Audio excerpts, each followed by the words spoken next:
ناظرین، ایرانی اور امریکی ڈیلیگیشنز اسلام آباد لینڈ کر گئے ہیں، ان کے استقبال ہوئے، دونوں طرف سے خیر سگالی کے پیغامات آ رہے ہیں، شکوک اور شبہات کے پیغامات بھی آ رہے ہیں۔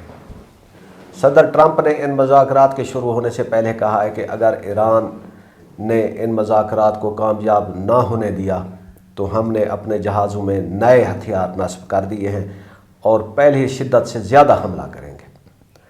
دوسری طرف ایرانیوں نے کہا ہے کہ ہمیں اس مذاکرات میں امریکہ کی نیت پر تھوڑا بہت شک ہے، لیکن ہو سکتا ہے کہ امریکہ کے ساتھ ہمارے مذاکرات کامیاب ہو جائیں، لیکن اسرائیل ان مذاکرات کو کامیاب نہیں ہونے دے گا۔ ایک ایسی فضا میں جب یہ مذاکرات ہو رہے ہیں تو ایسے میں پاکستان، جو کہ نہ صرف میزبان ہے بلکہ اس پورے پروسیس کو فیسیلیٹیٹ کر رہا ہے، تو پوری دنیا کی نظریں جہاں ان مذاکرات کے نتیجے پر ہیں وہیں پاکستان کے کردار پر ہیں۔ آج ان مذاکرات کے تناظر میں پاکستان کے کردار پر ہم ایک مختصر سی بات چیت کر رہے ہیں۔ میرے ساتھ موجود ہیں لاہور کے مشہور صحافی شیر علی خلتی صاحب۔ شیر علی خلتی صاحب ایک ملٹی ڈسپلنری صحافی ہیں، وہ انٹرنیشنل آرگنائزیشن کے ساتھ بھی کام کرتے ہیں اور ادھر لوکل دا نیوز کے بھی بہت پرانے جرنلسٹ ہیں۔ خلتی صاحب، پروگرام میں خوش آمدید۔ بہت شکریہ۔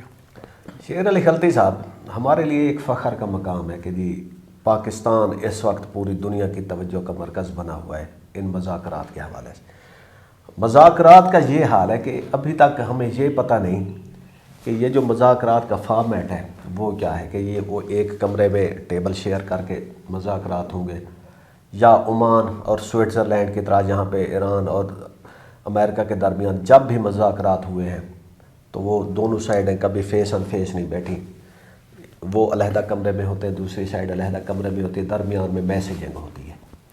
اس دفعہ ہم یہ دیکھ رہے ہیں کہ اس مذاکرات سے پہلے دونوں سائڈ سے بہت زیادہ ڈیلیگیٹس آئے ہیں، ٹیمیں آئی ہوئی ہیں، یعنی کہ بیک گراؤنڈ پہ کام ہو رہا ہے۔ آپ ان مذاکرات کی کامیابی کے لیے کتنے پر ہوں؟ 100% کامیاب ہوں گے، اور ان کی کامیابی کے تناظر ہمیں پہلے سے نظر آنا شروع ہو گیا ہے۔ ٹرمپ اس جنگ سے کبھی بھی نہ نکلتا، اس جنگ سے میں لفظ استعمال کروں، کبھی نہ نکلتا اگر اس کو یقین ہوتا کہ میں اسی طرح ہی صدر رہوں گا، یا اس کے خلاف امپیچمنٹ کی باتیں امریکہ میں سٹارٹ نہ ہوتی، اور نیٹو یا پھر یورپی یونین اس کو چھوڑ کے نہ جا رہی ہوتی، تو ٹرمپ اس جنگ میں رہتا۔ اب اس جنگ سے ہر طرح سے امریکہ نکلنا چاہ رہا تھا، ٹرمپ نکلنا چاہ رہا تھا، کیونکہ ہم ایکسپیکٹ نہیں کر پا رہے تھے، پوری دنیا نے ایکسپیکٹ کر پا رہی تھی کہ ایران سے اتنی ریزسٹنس کا سامنا کرنا پڑ جائے گا امریکہ کو۔ اچھا، ایران نے بڑا ٹف ٹائم دیا۔ اب مذاکرات کی جو اب آپ بات کر رہے ہیں، تو اب یہ مذاکرات ہر حال میں اس وجہ سے کامیاب ہوں گے کہ امریکہ بھی چاہتا ہے، اس وقت ایران بھی چاہتا ہے، دونوں ممالک چاہتے ہیں، اور ہم ثالث کا رول پلے کر رہے ہیں۔ اور امریکہ کیوں چاہتا ہے، ایران بھی فوری طور پر چاہتا ہے۔ اس کی وجہ یہ ہے کہ ان کی جو مین لیڈرشپ ہے وہ شہید ہو گئی ہے۔ ہاں، ایران میں ایک چیز ہے، ایرانیوں میں ایک بہت کمال بات ہے، ان کا ایک بچہ مرنے کے لیے تیار ہوا۔ بے شک ان کا نقصان بہت زیادہ ہوا، لیکن اس قوم نے، میں کہہ رہا ہوں اس قوم نے اپنے آپ کو اتنا تیار کر لیا ہے، اگر یہ مذاکرات خدا نخواستہ ناکام بھی ہوئے، جو کہ ناکام نہیں ہونے والے، تو وہ پھر لڑنے کے لیے تیار ہیں۔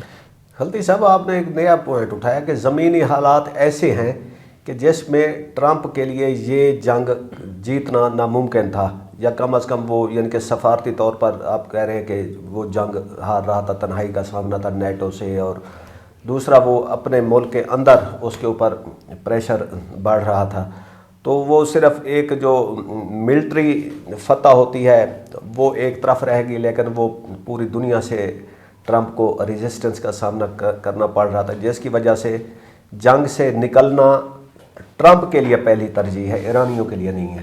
یہ آپ کہنا چاہتے ہیں؟ جی بالکل، اور اس کی ریزنز ہیں، ہمیں سمجھ آتی ہیں کہ وہ ریزنز کیا ہیں۔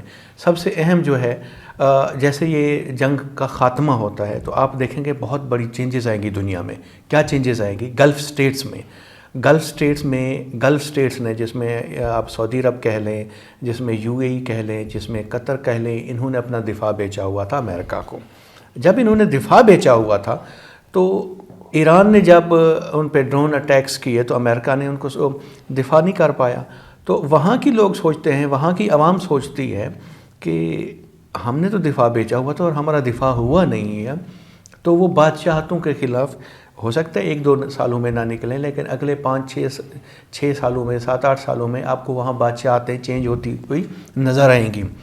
پھر ٹرمپ نے جب دھمکی دی کہ میں ایرانین سویلائزیشن ختم کر دوں گا، سب سے اہم بات یہ اس لفظ میں شکست تھی، اس سنٹنس میں شکست تھی۔ اب اس میں شکست کیا تھی؟ وہ ایرانین ایک سویلائزیشن ہے، سویلائزیشن کو ختم کرنا کوئی آسان نہیں ہوتا۔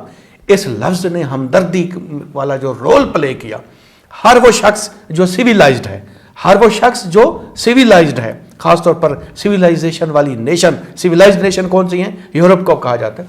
انہوں نے کہا کہ ٹرمپ کو ہو کیا گیا ہے، ہم نے ٹرمپ کے ساتھ تو نہیں کھڑے ہونا، یہ کون ہوتا ہے سویلائزیشن کو ختم کرنے والا؟ تو ٹرمپ کی شکست اس لفظ سے، اس سنٹنس سے شروع ہو گئی تھی۔ ہاں، اس میں اسرائیل تو کہتا ہے کہ جناب جنگ رہے۔ اسرائیل کیوں کہتا ہے؟ اسرائیلی بہت تنگ ہے جنگ سے، وہ بہت پریشان ہے۔ ان کا وہ دفاع کا جو ایک تھا کہ جناب ان کے ڈومز بنے ہوئے ہیں، وہ انٹرسیپٹ ہو جاتے ہیں، وہ تباہی نہیں پھیلاتے، کوئی زخمی نہیں ہوتا۔ اسرائیلی مارے گئے ہیں، اسرائیلی زخمی ہوئے ہیں، ان کے جو دفاعی آلات تھے وہ اس طرح سے کام نہیں کر پائے۔ اسرائیلی پریشان ہیں، صرف نیتن یاہو، کیونکہ جیسے جنگ ختم ہوتی ہے تو اسرائیلی عوام نیتن یاہو کے خلاف اٹھ کھڑی ہوگی، کہیں کہ جناب آپ تو ہماری حفاظت نہیں کر پائے، آپ نے تو ہمیں جنگ میں جھونک دیا۔ اور وہاں ایک موومنٹ سٹارٹ ہونے کے لیے تیار ہے اسرائیل میں نیتن یاہو کو اقتدار سے ہٹانے کے لیے، جو کہ وہ اس وقت چاہتا ہے۔ اس وقت اگر پوری دنیا میں کوئی چاہتا ہے تو وہ نیتن یاہو ہے، تاکہ اس کے اقتدار کو دوام ملے۔ اور ایرانی بھی چاہتے ہیں کہ جنگ ختم ہو۔ دیکھیں، ہم پوری دنیا چاہ رہی ہے جنگ سے نکلنا۔ ہم جنگ میں نہیں ہیں، لیکن ایسا لگتا ہے جیسے ہم بھی جنگ میں ہیں، کہ دیکھیں نا، پیٹرول مہنگا ہو گیا، مہنگائی آ گئی، اسٹریٹ آف ہرمز جب سے بند ہے پوری دنیا پریشان ہے کہ جناب دیکھیں کہ تیل کی آمد و رفت نہیں ہو رہی، امپورٹ ایکسپورٹ نہیں ہو رہی، پوری دنیا پریشان ہے، مہنگائی کی طرف جا رہے ہیں۔ صرف اس وقت آپ کو لگے گا کہ پاکستان، ایران یا امریکہ پریشان ہے، نہیں جناب، یہ پوری دنیا پریشان ہے۔ اور اس وقت ایران کے لیے بہترین موقع ہے، میں پھر لفظ استعمال کر رہا ہوں، ایران کے لیے بہترین موقع ہے کہ وہ اپنے آپ کو منوائے، کیونکہ اس وقت پوری دنیا ایران کی سپورٹ میں کھڑی ہوئی ہے۔ پوری دنیا ڈائریکٹلی یا انڈائریکٹلی ایران کے نیریٹو کو سپورٹ کر رہی ہے۔ ہاں، اگر سپورٹ نہیں کر رہے تو امریکہ اور نیتن یاہو۔ اور یہ جو ٹرمپ کہتا ہے جی میرے جہاز تیار ہو رہے ہیں، میں ان میں سامان بھر رہا ہوں، بارود بھر رہا ہوں، تو میں ایران کی طرف جاؤں گا، وہ ایسا کبھی بھی نہیں کرے گا۔ یہ پریشر ٹیکٹس ہے، یوز کر رہا ہے تاکہ وہ ایران کو یہ پریشرائز کر کے شرائط جو اس نے بتائی ہوئی ہیں ان پہ وہ منوایا جا سکے۔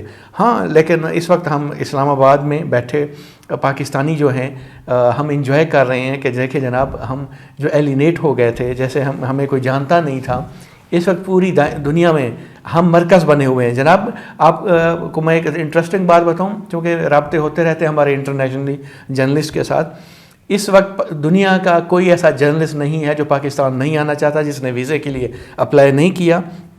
ہاں، اگر ویزے دیے گئے ہیں تو امریکن صحافیوں کو، ایرانین کو دیے گئے ہیں یا کچھ اور ممالک کو، باقیوں کو نہیں آنے دیے گا۔ کاش ان کو بھی آنے دیا جاتا، تو تاکہ ایک ہمارے ملک کا امیج جاتا، دکھایا جاتا پوری دنیا میں کہ یہ ہو کیا رہا ہے۔ یہ آپ نے اچھا پوائنٹ اٹھایا۔ میرے کچھ دوست جرنلسٹ انڈیا میں ہیں، ٹھیک ہے، تو وہ بھی آنا چاہتے تھے، تو ان کو تو ویزا نہیں دیا گیا، لیکن باقی دنیا کے بارے میں یہ کل اسحاق ڈار صاحب کہہ رہے تھے کہ ویزا آن ارائیول ان کو مل جائے گا، لیکن جو انڈیا بیسڈ ہیں تو ان کو ادھر واگھا سے وہ واقع ہو سکتے تھے، تو ان کو انہوں نے روکا۔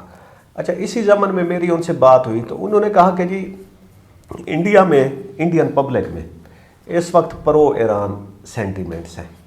آپ نے ایک بات کی کہ اگر یہ جنگ جاری رہتی تو عرب بادشاہتیں خطرے میں پڑ جاتی۔ میری کچھ گلف کنٹریز کے جو لوگ ہیں، جو لوکل ادھر کے عربز ہیں، ان سے بات ہوئی تو وہ اسرائیلی فیکٹر ایسا ہے کہ وہ پوری عرب ورلڈ ایران کے ساتھ کھڑی ہوگی، کیونکہ اسرائیل نے حملہ کیا ہوا تھا، ٹھیک ہے۔ اب جب ایران ریٹیلیٹ کرتا تھا عرب کنٹریز پہ، تو آپ نے نوٹ کیا ہوگا کہ کسی عرب کنٹری نے کوئی سٹیٹمنٹ نہیں دی.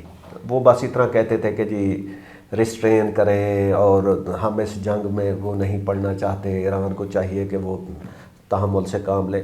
انہوں نے نہ کوئی گولی چلائی، وہ اس وجہ سے کہ اگر وہ اس جنگ میں کود پڑتے تو ایک ہسٹری لکھی جاتی کہ جی عرب، اسرائیل، امریکہ نے مل کر ایران پر حملہ کیا. یعنی کہ عرب ممالک سے حملے ہو رہے تھے، ان کے بیسز استعمال ہو رہے تھے، ایئر سپیس استعمال ہو رہی تھی، ان کی سرویلینس، لاجسٹک، وہ سارا کچھ استعمال ہو رہا تھا. لیکن عملی طور پر وہ جو عرب کے اپنے ریسورسز تھے وہ شاید وہ استعمال نہیں کرنا چاہتے تھے. احسن صاحب، آپ نے یہ بہت زبردست بات کی ہے. شاید جس طرح سے آپ نے سادہ طریقے سے اور بہترین طریقے سے اس کو ایکسپلین کر دیا ہے، اگر آپ اجازت دیں تو اس میں کچھ چیزیں ایڈ کر دیتا ہوں. ایران نے اٹیک کیے، ڈرون اٹیکس میں کہہ رہا ہوں، drone attacks, missile drone attacks Gulf states میں، وہاں پر جہاں امریکن بیسز تھے، اور انہی ریاستوں نے حملہ نہیں کیا ایران پر. ریٹیلیٹ جس کو آپ لفظ استعمال کریں، انہوں نے نہیں کیا، وہ کر بھی نہیں سکتے تھے. اس کی ریزن تھی وہ امریکن بیسز تھے، وہ ان کے تو نہیں تھے نا، وہ امریکن بیسز صرف اس بات پہ بنائے گئے تھے کہ وہ انہی ریاستوں کو پروٹیکٹ کریں گے. جب امریکن بیسز خود محفوظ نہیں رہے، خود کو نہیں پروٹیکٹ کر پائے، تو گلف سٹیٹس میں جو رہنے والے شہری ہیں وہ سوچنے پہ مجبور ہو گئے ہیں کہ یہ ہمیں نہیں پروٹیکٹ کر پائے، یہ اپنے جو بیسز ہیں ان کو پروٹیکٹ نہیں کر پائے، تو یہ ہمیں کیوں پروٹیکٹ کریں گے. آگے آنے والی یہ موومنٹس آپ کو چلتی ہوئی نظر آئیں گی. باقی اسرائیل کی بیسز کی ہسٹری ختم اب. جی بالکل ایسے ہی ہے. پھر آپ یہ دیکھیں کہ نیتن یاہو کی، اسرائیل کی بڑی کوشش تھی کہ گلف سٹیٹس کو انوالو کرایا جائے تاکہ وہ ایران پہ وہ بھی اٹیک کریں. جب وہ ایران پہ اٹیک کریں گے تو ہم سائڈ پہ کھڑے ہو کے تماشا دیکھیں گے. اب مسلم راستیں آپس میں دست و گریباں ہوں گی، جو کہ ماضی میں ہم نے کہیں کہیں تلخ تجربات دیکھے. لیکن گلف سٹیٹس کے جو حکمران ہیں انہوں نے عقل مندی کا مظاہرہ کیا، انہوں نے پلٹ کے ایران پہ اٹیک نہیں کیا. ہاں یہ ضرور بات ہے کہ انہوں نے کچھ ریاستوں نے امریکہ کو اکسایا ضرور. یہ امریکن خود کہتے ہیں کہ ہمیں سعودی عرب نے کہا، اور ایک اور ملک کا نام لیتے ہیں، انہوں نے کہا کہ آپ ان پہ اٹیک بھی کریں اور جو نقصان ہوگا ہم ان سے لیں گے، پیسہ ہم ان سے لیں گے جو جنگ کا ہو. انہوں نے ان کی جو سیکٹری ہے انفارمیشن، انہوں نے یہ تو کلیئر لفظوں میں آ کے انہوں نے کہا. ٹرمپ نے بھی شاید کہا کہ بل انہیں کو بھیجا جائے. ہاں جی، بل بھیجا بھی جائے گا. ظاہری بات ہے آنے والے وقتوں میں یہ نظر آئے گا، کچھ دنوں بعد ہی آپ کو نظر آئے کہ جیسے یہ جنگ ٹوٹلی رکتی ہے تو بل ان کو بھیجا جائے گا. ہاں میں پھر کہتا ہوں ایک الائنسز بننے جا رہے ہیں، اس جنگ کا فائدہ ضرور ہوگا. رشیا کا انفلوئنس بڑھے گا، یہ اس خطے میں چائنا کا آلریڈی انفلوئنس ہے، مزید بڑھے گا. اب رشیا، پاکستان کا انفلوئنس کتنا ہے؟ ہم سعودی عرب کے ساتھ تو ہیں، باقی اوورال گلف میں آپ کیا دیں؟ پاکستان کا انفلوئنس شاید اتنا پہلے نہیں تھا گلف میں. قطر کے ساتھ تھے ہم، یو اے ای کے ساتھ تھے، چونکہ ہمیں تو پیسے چاہیے ہوتے ہیں، ہم غریب ملک ہیں. اور لیکن اس وقت جو پاکستان کی جو حیثیت ہے وہ ماضی والی نہیں رہی. اچھا، اس وقت ہماری حیثیت بہت مضبوط ہو گئی ہے. بے شک ہم غریب ملک ہیں، لیکن یہ جو طاقتور ملک اپنے آپ کو پیسے والا ملک کہتے ہیں، یہ تو کسی ملک ان میں جرت ہوتی نا. جب بھی طالبان کے مذاکرات ہوئے امریکہ کے ساتھ، قطر میں ہوئے، کسی بھی ممالک کے مذاکرات ہوتے تھے، کہیں لڑائی ہوتی تھی قطر میں ہوتے. قطر نے جرت نہیں دکھائی، جرت ہم نے دکھائی. ہمیں پتہ ہے کہ ہم فائٹ کر سکتے ہیں، ہمیں پتہ ہے کہ ہم کہیں پر کھڑے ہو سکتے ہیں. اس وقت پوری دنیا میں مسلم ممالک میں دیکھیں تو ہم ہی وہ کنٹری ہیں جس کے پاس اٹامک بم ہے، اور جو لیڈرشپ، ایک مجھے ایک لفظ کہنے دیں، اور سٹرانگ ڈیفنس ہے، صرف بم نہیں ہے، پوری ایک فوج. ہاں جی، ایک مجھے سنٹینس کہہ دیں. حافظ صاحب کا کام جرنیل ہیں، جنگ لڑنا ہے، لیکن ان میں کتنی کمال شخصیت ہیں کہ صرف جنگ نہیں لڑنا، انہیں پتہ ہے کہ پالیسی کے ذریعے مطلب آپ یوں کہ لچک دے کے کس طرح سیاسی طور پر اپنے آپ کو منوانا ہے. یہ ان کا کمال ہے کہ جن کو جنگ کرنی چاہیے انہوں نے امن کرایا. ہم پہ الزام لگتا تھا یہ تو دہشت گرد ہیں، دہشت گردی کو سپورٹ کرتے ہیں اور دہشت گرد لوگوں کو بھیجتے ہیں. ہم سے زیادہ امن والا کون ہو سکتا ہے؟ ہم اتنی بڑی جنگ روک رہے ہیں. ورلڈ وار 3 کہتے ہیں جی، ورلڈ وار 3. ہمیں تو نوبل پرائز کے لیے نامینیٹ کیا جانا چاہیے. یہ حافظ صاحب کی بہترین کارکردگی. اب ٹرمپ جو امریکن صدر ہے، امریکن قوم بڑی سویلائزڈ سمجھی جاتی ہے، اور وہ صدر جو امریکن صدر ہو اس کو تو سمجھا جاتا ہے بہت سویلائزڈ ہے، بہت عقل مند ہوتا ہے، وہی جنگ کر رہا ہے۔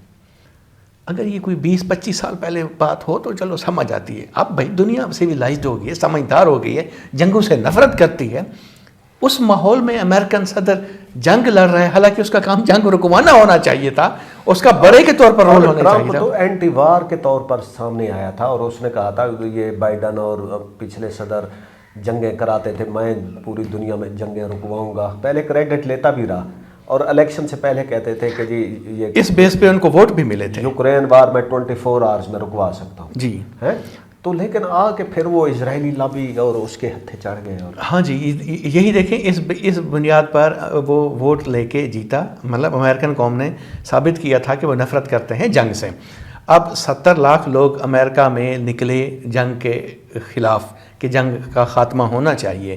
اب ٹرمپ کو جو اسرائیلی لابی نے جس طرح قابو کیا، اسرائیلی لابی نہیں میں کہوں گا، نیتن یاہو کی لابی نے کہا، نیتن جو یاہو ہے وہ ہر طرح سے جنگ کو کنٹینیو کرنے کے حق میں ہے، کیونکہ اس کا سروائیول جنگ کے جاری ہونے میں ہے۔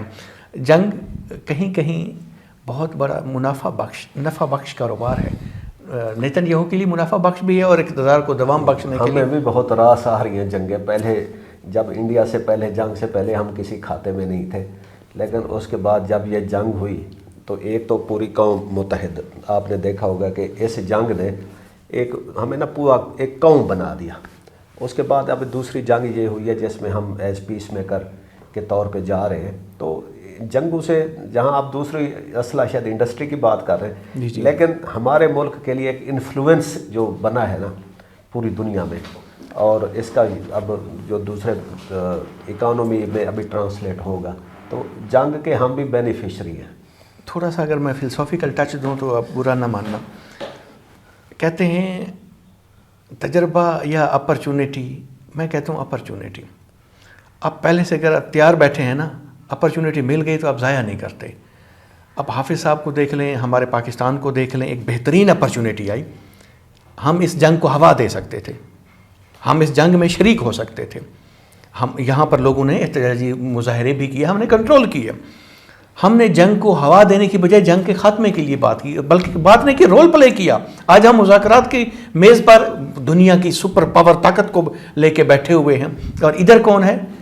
وہ ملک جس پہ سینکشنز لگے ہوئے تھے، وہ ملک جو انتہائی کمزور سمجھا جاتا تھا اور جو تنہائی کا شکار تھا، پوری دنیا سے کٹ آف تھا، ہم نے امریکہ کے سامنے اس کو بٹھا کے ہم چودراہٹ کی کرسی پہ بیٹھے ہیں۔ بھائی ہمیں تو آپ داد دینا اپریشیٹ کریں کہ ہمیں بات کرنی بھی آتی ہے، بات منوانی بھی آتی ہے، اور حالات کو کنٹرول نہیں کرنا تھا، حالات کو اپنے مطابق ڈھالنا بھی آتا ہے۔ احسن صاحب اس بات کے تو آپ ہمیں اپریشیٹ کریں کہ ہم حافظ صاحب ہماری جو پولیٹیکل گورنمنٹ ہے اس وقت بہت اچھا رول پلے کر رہے ہیں، اور یہ ایک موقع تھا جس کے لیے ہم تو تیار ہر وقت رہتے ہیں کہ کہیں بھی کوئی ثالثی ہو ہم کرانے کو تیار ہیں، کیونکہ ہم نے پیس کی قسم اٹھا رکھی کہ پیس ہم سے آئے گا، اور واقعی آئے گا۔ ہم پہ انڈیا بہت برے الزامات لگاتا تھا کہ جناب یہ دہشت گردی، میں ایک ان کے ساتھ چینل پہ تھا تو وہ کہتے ہیں کہ جناب آپ لوگ تو دہشت گردوں کی فیکٹریاں ہو۔ میں نے کہا جی آپ کیسے کہہ سکتے ہیں، الزام لگا سکتے ہیں؟ ہم پہ تو یہ کہا جاتا ہے کہ آپ کا خطہ ایسا ہے، انہوں نے ہر حملہ آور کو ویلکم کیا، تو ہم تو ویلکم کرنے والے لوگ تھے، ہم تو لڑنے کے قابل نہیں تھے، تو آپ ہمیں دہشت گرد کیسے کہہ سکتے ہیں؟ لیکن اس جو انڈین کے ساتھ جنگ تھی، اور اس جنگ کو رکوانے میں ہم نے ثابت کیا کہ ہم سے زیادہ امن والی قوم کوئی ہے نہیں، اور ہماری جو لیڈرشپ ہے وہ ویژنری لیڈرشپ ہے، اسے پتہ ہے کہ اپنے آپ کو منوا کے، اور کمیٹی آف نیشن پوری اقوام متحدہ کے سامنے بیٹھ کے اپنے آپ کو کیسے منانا ہے اور سپر پاور کے ساتھ کیسے چلنا ہے، ہمیں ڈیل کرنا آتا ہے، باقی کسی کو نہیں۔ سب آخری سوال، ہم نے پوری دنیا میں پیس میکر کے طور پہ اپنا نام منوا لیے، کوئی اب اپنے ملک میں بھی کوئی ہیلنگ ٹچ آئیں گے تھوڑے بہت، کہ ادھر بھی کوئی جو ایک آپ دیکھ رہے ہیں تھوڑی سی کنفنٹریشن اور وہ ہے، تو ان کے ساتھ بھی ایک پیس میکنگ کر لی جائے؟ انتہائی مشکل سوال کر دیا آپ نے، یہ میں کہاں باتیں کر رہا تھا سپر پاور کی، اب مجھے کہاں لے آئے ہیں۔ کوئی بات نہیں، اپنے اب ہیلنگ ٹچ سے مراد اگر آپ عوام کی بات کر رہے ہیں، میں پی ٹی آئی کی بات کر رہا ہوں، میں اپوزیشن کی بات کر رہا ہوں، تو ان کے ساتھ بھی کچھ وہ کر کے تو میرے خیال میں ایک عمران خان کے ساتھ نہیں ہے، باقی پی ٹی آئی کے ساتھ ہے، بات چیت کی جا سکتی ہے، کیونکہ عمران خان اگر اقتدار میں آتے ہیں یا ان سے بات چیت کرنے کا مطلب یہ ہے کہ یہ گورنمنٹ جائے اور مجھے لایا جائے، اگر وہ نہیں، ایسا نہیں ہے میرے خیال میں. اب عمران خان کو بھی ریئلائز کرنا چاہیے اور وہ پبلکلی آ کے جو اپنا پری مے 9 نیریٹو تھا اور یا جو مے 9 کا واقعہ ہے اس کے اوپر اپنے جو تاثرات ہیں وہ قوم کے سامنے رکھیں، تو وہاں سے میرے خیال میں کوئی چینج کا پروسیس شروع. دیکھیں، اگر ایران اور امریکہ بات چیت کر سکتے ہیں تو عمران سے بات کرنے میں کوئی مذائقہ نہیں ہے. عمران خان سے بات ضرور کی جانی چاہیے، وہ پولیٹیکل لیڈر ہیں، وہ پاکستان کے وزیر اعظم رہے ہیں، بات چیت کرنے میں کوئی حرج نہیں ہے. لیکن فی الحال ایسا نظر نہیں آتا، کیونکہ اس وقت جو مطلب جو پاورفل سرکلز ہیں ان میں شہباز شریف ہیں، لیکن اللہ کرے کہ کچھ مہینوں میں، سالوں نہیں، میں کچھ کہتا ہوں کچھ مہینوں میں یہ برف پگھلے، عمران خان سے بات کی جائے، عمران خان کو جیل سے باہر لایا جائے، جتنے بھی سیاسی کیسز ہیں ان کے ختم کیے جائیں، تاکہ ایک سیاسی عمل شروع ہو. سیاسی عمل اس وقت مجھے پاکستان میں جو لوکلی میں بات کر رہا ہوں وہ رکا ہوا ہے، اور سیاسی عمل جب رکتا ہے تو قومیں، تہذیبیں ترقی نہیں کرتی، پیچھے جاتی ہیں، جمہوریتیں کمزور ہوتی ہیں، انسانی حقوق پامال ہوتے ہیں، پھر آپ کا freedom of expression, freedom of association ختم ہوتی جاتی ہے. لیکن یہ ہم زیادہ دیر نہیں کر پائیں گے، کیونکہ جب آپ یہ چیزیں ختم کر دیں، freedom of association, freedom of expression ختم کر دیں گے، تو پھر یورپی یونین آپ پہ سینکشنز لگا سکتا ہے، آپ کو جو جی ایس پی پلس کا جو سٹیٹس ملا ہوا تھا وہ ختم ہو سکتا ہے. چونکہ اگر ہم ویژنری ہیں نا، ہم پوری دنیا کو تو دیکھ رہے ہیں، ہمیں اپنے ملک میں گراؤنڈ ریالٹیز کو بھی دیکھنا چاہیے، ہمیں اپنی پبلک، اپنی عوام، اپنی قوم کی اخلاقیات اور گراؤنڈ ریالٹیز کو دیکھتے ہوئے ان کو بھی سپورٹ کرنا چاہیے، تاکہ وہ اس دھارے میں رہیں، اپنے آپ کو عوام ایلینیٹ فیل نہ کرے. میں لفظ استعمال کر رہا ہوں، عوام اپنے آپ کو ایلینیٹ فیل نہ کرے، ہمیں فیل ہو کہ ریاست ماں ہے اور یہ ماں ہماری ہے. مطلب یہ 24 کروڑ عوام کی ماں ہے، اس میں عمران خان بھی ہے، اس میں پی ٹی آئی کا کوئی بندہ بھی ہو سکتا ہے، ان سے بات چیت کرنے میں کوئی حرج نہیں ہے. ناظرین، اسی پازیٹیو نوٹ کے ساتھ ہمیں اجازت دیجیے. خدا حافظ.